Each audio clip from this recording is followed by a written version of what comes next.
नमस्कार शेतकरी बांधवांनो, मी सहाय्यक कृषी अधिकारी विजय बाबाराव पवार, मुख्यालय तिकाडी, तालुका कृषी अधिकारी कार्यालय हिंगोली। आज मी आपल्याला जीवामृत कसे तयार करावे याबद्दल माहिती सांगणार आहे। पहिल्यांदा तर सगळ्याचं सहर्ष स्वागत आहे। आता मी तुम्हाला थोडंसं जीवामृत म्हणजे त्याच्या नावातच अमृत आहे। त्या काळी आईमध्ये असंख्य असे मायक्रो ऑर्गॅनिझम असतात आणि ते मायक्रो ऑर्गॅनिझम त्याची खालून जडणघडण भरपूर चालू असते, जमिनीची सुपीकता पण वाढते। तर याचं पहिल्यांदा आपण आता हे जे आपण पूर्ण सांगणार आहे तर हे 1 एकरासाठी आपण 200 लिटरचं द्रावण तयार करणार आहे। आपल्याला जे साहित्य लागणार आहे, साहित्य म्हणजे आपल्याला एक 200 लिटरचा ड्रम किंवा एक टाकी लागणार आहे आपल्याला। त्याच्यानंतर आपण काय दुसरं लागणार आहे 200 लिटर पाणी, 10 लिटर गाईचं गोमूत्र, ते बी देशी गाईचं, 10 केजी गाईचं गोबर, त्याच्यानंतर 2 केजी बेसन आणि 2 केजी आपलं गुळ लागणार आहे। माती पण आपल्याला जवळपास 1 किलो घ्यावं लागणार आहे। अजून दुसरं महत्वाचं साहित्य म्हणजे ही काठी लागणार आहे आपल्याला 5 फूट साठी। इथं आपण फॉर एक्झाम्पल साठी हे सगळे छोटे छोटे ठेवलेले आहे। एक आपल्याला काय बाटली लागणार आहे आणि एक घमेला लागणार आहे। तर आपण आता हे द्रावण कसं करायचं, आता साहित्य सांगितलेलं आपण हे द्रावण कसं तयार करायचं हे सांगणार आहोत आपण। आपल्याकडे समजा टाकी आहे 200 लिटरची, तर याच्यात काय करायचं, हे पाणी आहे समजा, हे पाणी 200 लिटर पाणी याच्यात टाकून द्यायचं सर। पुढचं जे मुद्दा आहे, आपल्याकडे 2 किलो गुळ काय करायचं, हे गुळ काय करायचं, एक बाटली घ्यायची, त्याच्यामध्ये 3 लिटर पाणी टाकायचं। 3 लिटर पाणी टाकलं समजा याच्यात, आपण 3 लिटर पाणी टाकलं याच्यात थोडं, आणि याच्यात गुळ थोडंसं विरघळू द्यायचं। चांगला विरघळला तर आपण गुळाचं कसं आपण हे तयार केलेलं आहे, घरूनच तयार करून आणलेलं आहे, ते गुळाचं हे टाकून द्यायचे याच्यात।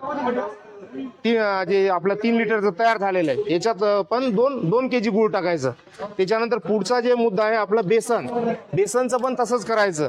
या बाटलीमध्ये पाणी टाकायचं 3 लिटर पाणी टाकल्यानंतर याच्यात 2 केजी बेसन टाकायचं। ते चांगलं असं विरघळून घ्यायचं, आणि विरघळून झाल्यानंतर ते या आपल्या 200 लिटरची जी टाकी आहे याच्यामध्ये टाकायचं।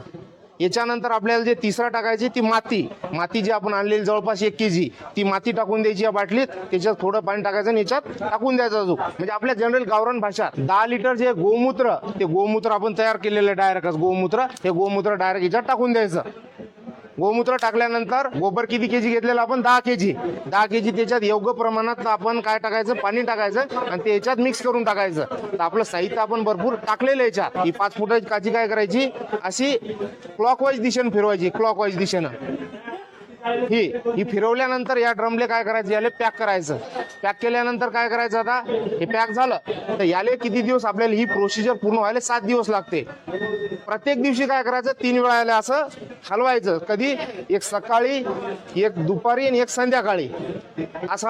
आणि दुसऱ्या दिवशी काय होतं, याच्यात असं फेस येतो म्हणजे आपल्याला कळते की आपली प्रोसिजर चांगली आहे, आणि तो फेस थोडासा पांढरा टाईप असतो। तर याच्यानंतर 7व्या दिवशी असं याचा आंबवण्यासारखा वास येतो, म्हणजे आपला कम्प्लिटली एकदम उत्कृष्ट असं आपलं जीवामृत तयार झालेलं आहे असं आपल्या लक्षात येईल। हे झालं आपलं कसं तयार करायचं। याच्यानंतर याचा जे आपण वापर करणार आहोत, वापर कसा करायचं आणि कधी टाकायचं, याचा वापर आपण ड्रीप इरिगेशन थ्रू करू शकतो किंवा आपण फवारून पण करू शकतो। तर सोयाबीन पेरणीनंतर 20 दिवसांनी हे टाकायचं। किती, 200 लिटर आपलं द्रावण किती, एका एकाशी 200 हे टाकायचं, आणि त्याच्यानंतर डबल 20 दिवसानं 20 असं 200 लिटरचं द्रावण टाकायचं। हे एका हंगामात दोनदा पुरेसं आहे समजा। हे असं टाकल्यानंतर, आणि याचे फायदे म्हणजे सगळ्यात महत्वाचा फायदा म्हणजे याच्यात काय आहे, हे केल्याने याच्यात आपला मायक्रो ऑर्गॅनिझम वाढते। मायक्रो ऑर्गॅनिझम वाढल्यामुळे जमिनीची सुपीकता वाढते, सुपीकता वाढल्यामुळे जमिनीचं प्रोडक्शन वाढते। त्याच्यानंतर आपलं काय आहे, याच्यात जे पोषण मूलद्रव्य आहे त्याचं पण वाढते।